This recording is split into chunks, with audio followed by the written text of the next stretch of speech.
अब हम हाइपरथायरॉयडिज्म और हाइपोथायरॉयडिज्म के बारे में पढ़ेंगे। तो सबसे पहला हाइपरथायरॉयडिज्म। तो जैसे कि हमने थायराइड हार्मोन के बारे में, थायराइड ग्लैंड के बारे में काफ़ी कुछ देखा है।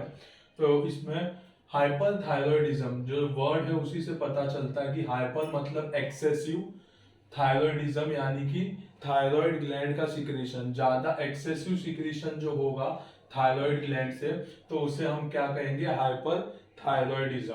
तो ये क्या है, it is A hyper metabolic state. तो मेटाबॉलिज्म जो होता है, मेटाबॉलिज्म जैसे कि हमने पढ़ा, मेटाबॉलिज्म इंक्रीज होने वाला स्टेट होता है। It is A hyper metabolic state. क्यों होता है? क्योंकि excessive production of thyroid hormone की वजह से। थायराइड हार्मोन का काम क्या होता है? तो मेटाबॉलिक रेट को मैनेज करना, मेटाबॉलिक रेट को कैरी फॉरवर्ड करना। लेकिन इसमें क्या होता है हाइपरथायरॉयडिज्म में, कि हार्मोन ज्यादा सिक्रीट होने की वजह से जो मेटाबॉलिज्म रेट होता है वो बढ़ जाता है।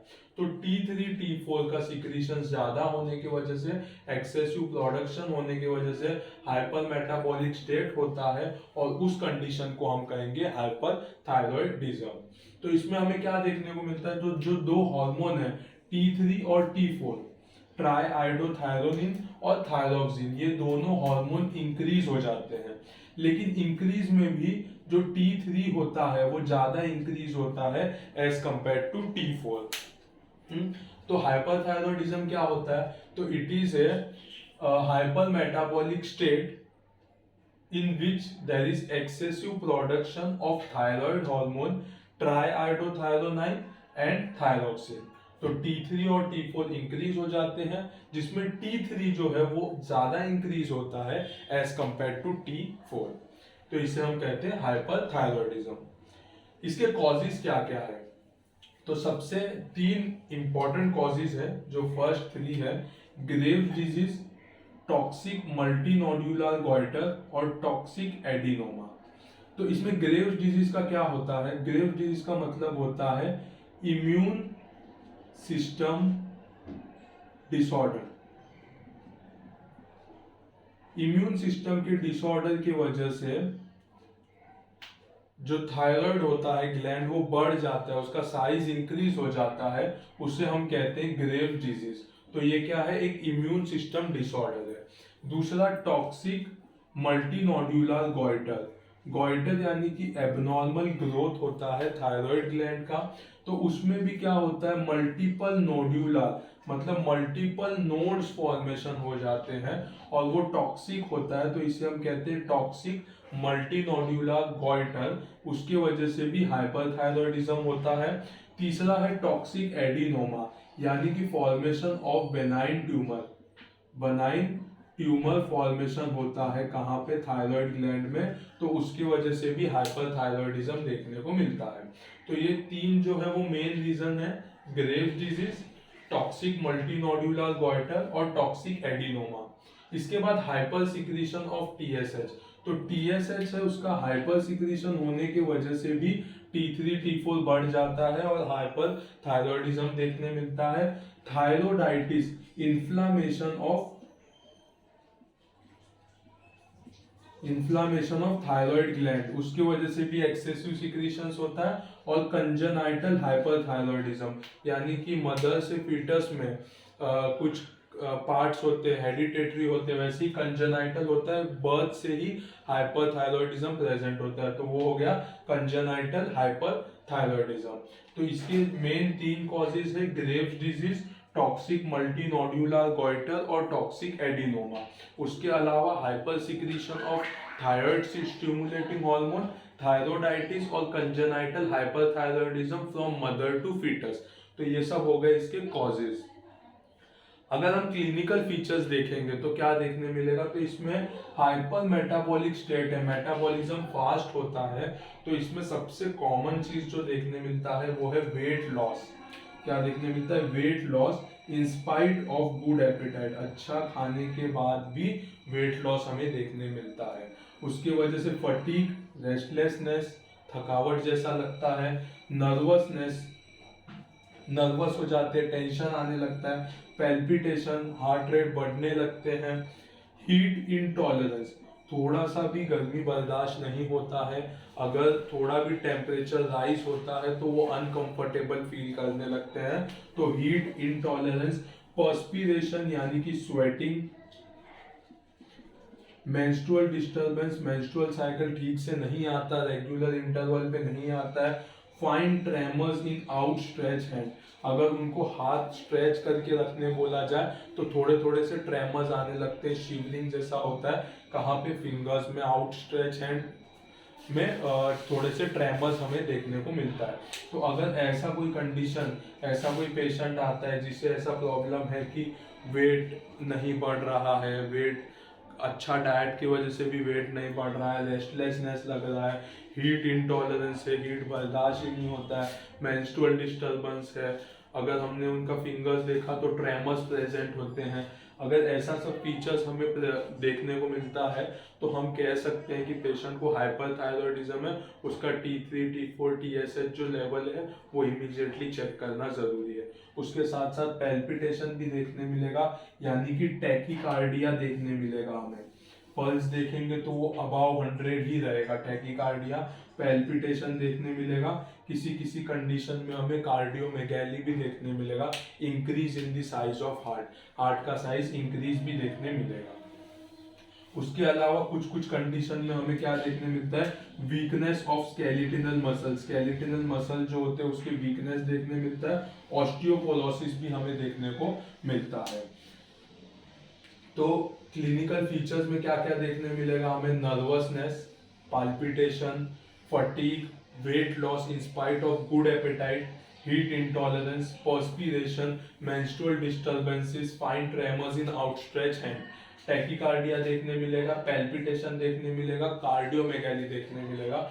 उसके साथ साथ किसी कंडीशन में वीकनेस ऑफ स्केलेटल मसल और ऑस्टियोपोरोसिस देखने को मिलेगी। एक कंडीशन होता है जिसे हम कहते हैं एक्सऑफ्थेल्मोसिस, एक्सऑफ्थेल्मोस, इंपॉर्टेंट कंडीशन है एक्सऑफ्थेल्मोस। ये ग्रेव्स डिजीज में हमें देखने मिलता है मोस्ट प्रोबेबली। इसमें क्या होता है, बल्जिंग हो जाता है, बल्जिंग ऑफ आई हमें देखने को मिलता है, ऐसा लगता है कि आग जो है वो आई सॉकेट से बाहर आ गया है, तो उसे हम कहते हैं एक्सऑफ्थेल्मोस। ये मोस्ट प्रोबेबली हमें ग्रेव्स डिजीज जो कि इम्यून सिस्टम का डिसऑर्डर होता है उसमें हमें देखने को मिलता है। इसमें बल्जिंग होता है आई का, आई ऐसे लगता है आग जो है वो आई सॉकेट से बाहर आ गया ऐसे पता चलता है। इसके बाद एक टर्म होता है जिसे हम कहते हैं थायराइड स्ट्रॉम या फिर थायराइड क्राइसिस। तो ये थायराइड स्ट्रॉम या थायराइड क्राइसिस हमें कब देखने मिलता है, जब हमें हाइपरथायराइड हुआ है लेकिन हमने उसका ट्रीटमेंट नहीं करवाते हुए पहले थायराइड को निकाल दिया, सब टोटल थायराइडेक्टॉमी किया है, हाइपरथायराइड का पेशेंट है लेकिन उसमें हमने थायराइड निकाल दिया है, सब टोटल थायराइडेक्टॉमी किया है उसमें, या फिर हाइपरथायराइड के पेशेंट में किसी तरह का इन्फेक्शन डेवलप हो रहा है, इन्फेक्शन डेवलप होने से, स्ट्रेस होने से, ट्रॉमा होने से कोई कंडीशन हमें देखने मिलता है जिसे हम कहते हैं थायराइड स्ट्रॉम।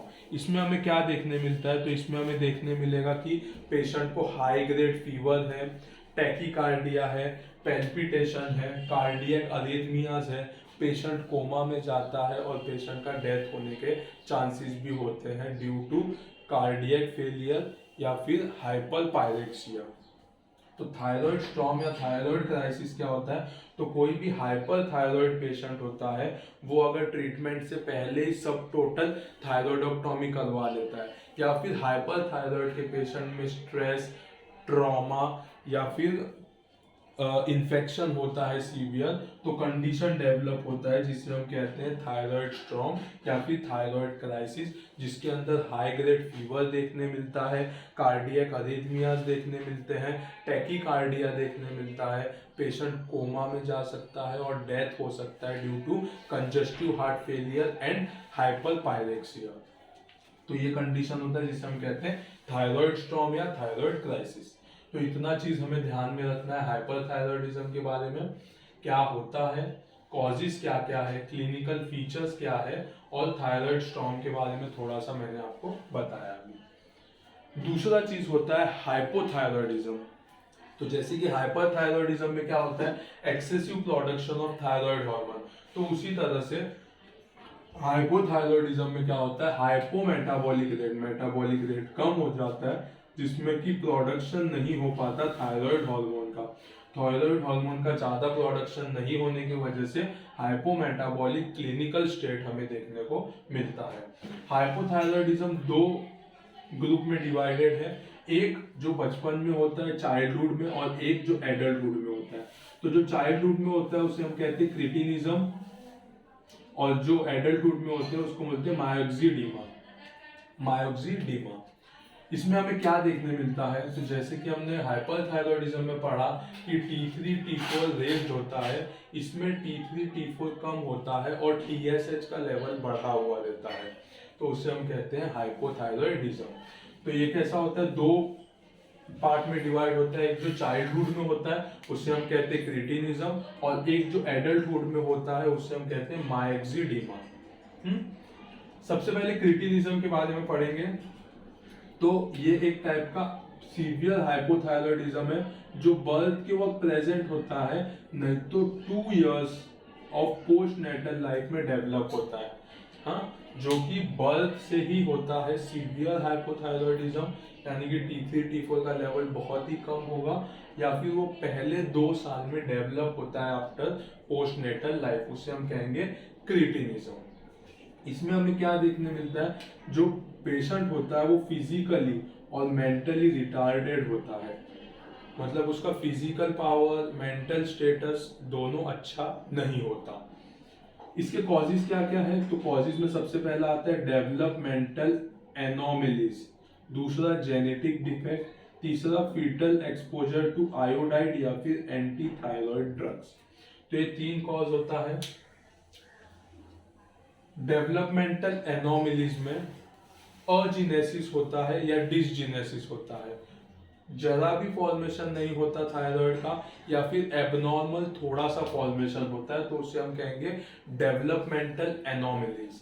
दूसरा जेनेटिक डिफेक्ट, फादर और मदर में जैसा जो जीन्स होंगे, वो जीन्स में डिफेक्ट होने की वजह से जो बच्चू रहेगा या फिर जो पेशेंट रहेगा उसमें जेनेटिक डिफेक्ट की वजह से भी हमें हाइपोथायरॉयडिज्म देखने मिलता है, जिसे हम क्रिटिनिज्म कहते हैं। और तीसरा फीटल एक्सपोजर, फीटल जब वूम्ब में रहता है तो उसको आयोडाइड का एक्सपोजर हो जाता है, या एंटी थायराइड ड्रग का ज्यादा एक्सपोजर होने की वजह से भी हमें हाइपोथायरॉयडिज्म देखने मिलता है बच्चों में या फिर पेशेंट में। तो ये क्या हो गया, सीवियर हाइपोथायरॉयडिज्म एट बर्थ या फिर first 2 years of postnatal life, उसे कहेंगे क्रिटिनिज्म। कॉजेज है डेवलपमेंटल एनोमलीज, जेनेटिक डिफेक्ट या फिर foetal exposure to iodide and anti thyroid drugs. Clinical features में क्या देखने मिलेगा, पुअर फीडिंग, जो बच्चू है वो ठीक से दूध नहीं पीता है, कॉन्स्टिपेशन, स्टूल पास नहीं कर पाता, हॉर्स क्राइंग, रोता नहीं है ठीक से, चिल्ला के अच्छे से बहुत सॉफ्ट साउंड में रोने लगता है, ब्रेडिकार्डिया, मोस्ट प्रोबेबली अगर हम बच्चूस में देखेंगे, यंग इन्फेंट में देखेंगे तो उसके हार्ट रेट काफ़ी ज़्यादा होते हैं, 130 140 तक नॉर्मल होता है, लेकिन ऐसे पेशेंट में ब्रेडिकार्डिया देखने मिलेगा। ड्राई स्केली स्किन, जो उनके स्किन होते हैं वो काफ़ी ज़्यादा ड्राई होंगे, स्केल्स फॉर्मेशन होगा, तो ड्राई स्केली स्किन देखने को मिलेगा। तो पेशेंट या बच्चू जो होगा वो फीड नहीं लेगा ठीक से, दूध नहीं पिएगा, स्टूल पास नहीं कर पाएगा, क्राई करेगा, रोने लगेगा तो उसका वॉइस अच्छे से नहीं आएगा, ब्रेडिकार्डिया रहेगा और ड्राई स्केली स्किन रहेगा, तो उस कंडीशन को हम कह सकते हैं क्रिटिनिज्म। फुल्ली डेवलप्ड जब हो जाएगा, फुल्ली डेवलप्ड क्रिटिनिज्म में क्या देखने को मिलेगा हमें, तो उसमें देखने मिलेगा इम्पेयर्ड ग्रोथ, ग्रोथ जो है वो जो डेवलपमेंटल माइलस्टोन्स होते हैं उसके हिसाब से ग्रोथ नहीं होता है। दूसरा, पेशेंट का जो फेस होगा वो राउंड फेस देखने मिलेगा, नैरो फोरहेड, फेस जो होगा वो राउंड होगा, राउंड फेस होगा, और फोरहेड जो होगा, जैसे हम अगर साइड से देखेंगे तो फोरहेड कुछ नैरो होगा, अच्छे से डेवलप नहीं हुआ रहेगा, नैरो फोरहेड, कुछ कुछ इस तरीके से फोरहेड प्रेजेंट रहेगा, नैरो फोरहेड, वाइड आईज, जो आंख प्रेजेंट होंगे वो काफी ज्यादा बड़े रहेंगे, आंख जो होते हैं वो बड़े रहेंगे, जो नाक प्रेजेंट होंगे वो फ्लैट और ब्रॉड नोज, नोज जो होते हैं वो फ्लैट होंगे और ब्रॉड नोज होंगे, और जो टंग होगा वो प्रोट्रूडेड टंग होगा, टंग जाड़ा होगा, मतलब काफी थिक होगा और मुंह के बाहर की तरफ आने लगेगा, तो प्रोट्रूडेड टंग होगा, और पेशेंट जो होगा वो मेंटली एबनॉर्मल होगा। तो फुल्ली डेवलप्ड क्रिटिनिज्म में हमें ये सब देखने मिलेगा कि ग्रोथ जो है वो डेवलपमेंटल माइलस्टोन के जैसे नहीं हो रहा है, फेस जो होगा वो राउंड होगा, जिसमें नैरो फोरहेड जो होते हैं वो नैरो फोरहेड रहेंगे, आंख जो है वो बड़े बड़े दिखेंगे, फ्लैट और ब्रॉड, ब्रॉड और फ्लैट नोज देखने मिलेगा, प्रोट्रूडेड टंग, टंग जो है वो प्रोट्रूड होते रहेगा, और मेंटली एबनॉर्मल रहेगा पेशेंट। दूसरा चीज है मायक्सिडिमा। तो मायक्सिडिमा क्या होता है?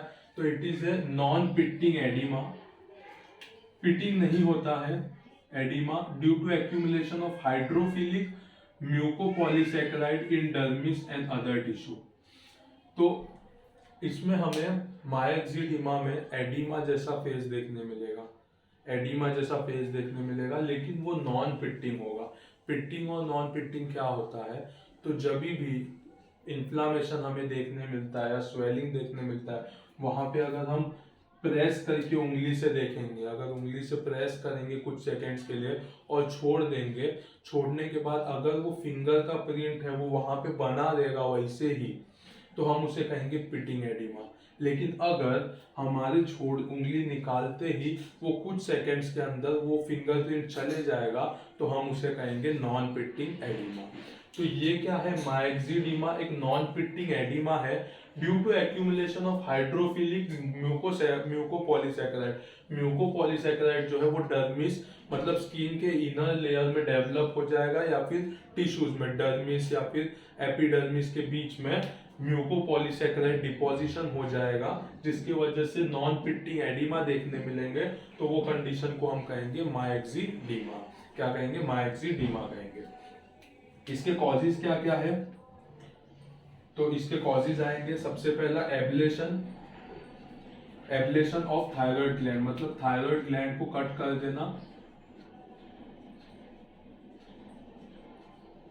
दूसरा है ऑटो इम्यून थायरोइडाइटिस, इम्यूनिटी वीक होने की वजह से या फिर ऑटो इम्यून की वजह से इन्फ्लामेशन होना थायराइड में।